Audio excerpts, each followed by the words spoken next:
James Earl Carter Jr. was born in Plains, Georgia in 1924. The son of a spirited small-town nurse and a larger-than-life farmer who ran a country store and agricultural warehouse, Jimmy Carter learned the benefits of hard work. When he graduated from Plains High School, he went to a community college before joining the U.S. Naval Academy. 2 years later, he received a wartime appointment, serving on Navy submarines around the world. Carter's heart was in his home state, and his love was in his hometown. In 1946, he married Rosalind Smith, a young woman who grew up just a few doors down from the Carter family. After serving in the Navy, Jimmy Carter went back to Georgia and entered the world of politics. First, a victory in the state Senate, then a U.S. congressional race. He lost his first campaign for governor, but not the second time around. Wife Rosalind and Mom Lillian tirelessly campaigned throughout the state, including right here in central Georgia. In 1970, Jimmy Carter was elected governor of Georgia, and the next 4 years gave him a reputation as a new kind of Southern politician.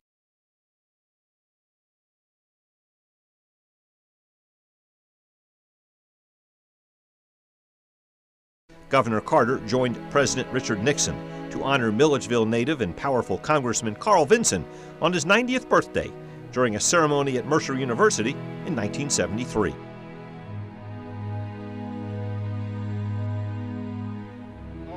He was driven to make his own run for the presidency in 1976. My name is Jimmy Carter, and I'm running for president.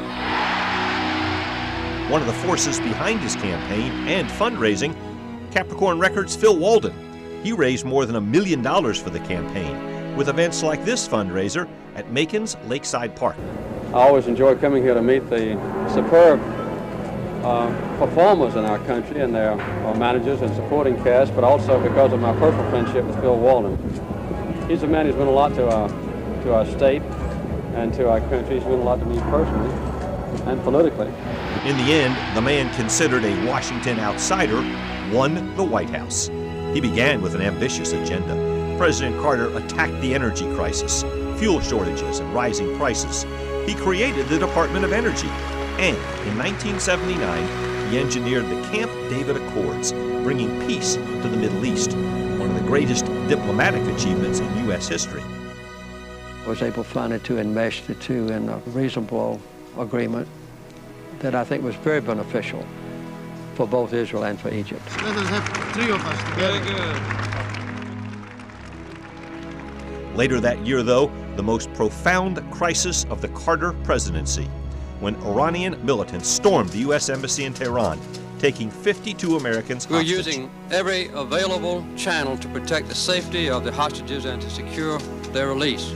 The ordeal lasted 444 days, ending hours after newly elected President Ronald Reagan took the oath of office. Word was just getting out of the hostages' release as Mr. Carter landed at Robins Air Force Base to return to Plains for the first time as former president. Mr. President, what about the hostages? What about the hostages? What time were they released? I couldn't be happier. Well, what time were they released, sir? We're not supposed to say that yet. Carter frequently landed at Robins on trips to and from Washington. In the final days of his presidency, he and Rosalind would walk over and greet the crowds. Even in the days after losing the election, Carter had visions of continuing to make a difference. Family friend and Warner Robins legislator Ed Barker predicted the path that guided the former president for the rest of his life. I think he'll continue in an effort to bring about peace and to help his fellow man. He's always done that. In 1983, former President Carter came to Macon as he worked to raise money and planned with local business leaders for what would become the Carter Center in Atlanta. So a center for the resolution of crises or disputes that create serious differences between people that we're going to build in Atlanta, and it'll be a kind of a center where different universities and colleges in our state, including Mercer and Emory and others, can cooperate on major projects that are important to our country and to the world. President Reagan was there with him as he opened the Carter Library and Museum on the grounds of the Carter Center in 1986. For I can think of no other country on earth where two political leaders could disagree so widely, yet come together in mutual respect. To paraphrase Mr. Jefferson, We are all Democrats. We are all Republicans because we are all Americans. A gift from me and my family to the people of the United States in appreciation for the great honor that you have bestowed upon us. Through the years, the Carter Center has worked with 38 countries to monitor and ensure fairness in nearly 100 democratic elections. The center also helped to eradicate disease in developing nations. And well into his 90s, Carter humbly helped build homes for those in need with Habitat for Humanity. We deal with the generic term of human rights.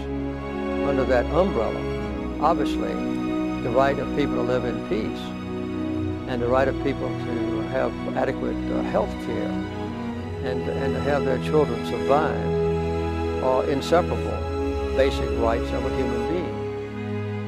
While Jimmy Carter made a lasting impact around the world, his heart and his home remained in Plains, near his birthplace. 13 WMAZ covered the 1985 Plains Centennial Celebration, as thousands of people swelled into town for a road race in celebration of the family who put the town on the map. A man that stayed true to his hometown and his home state. President Jimmy Carter, a global icon, a champion for justice, a dedicated public servant.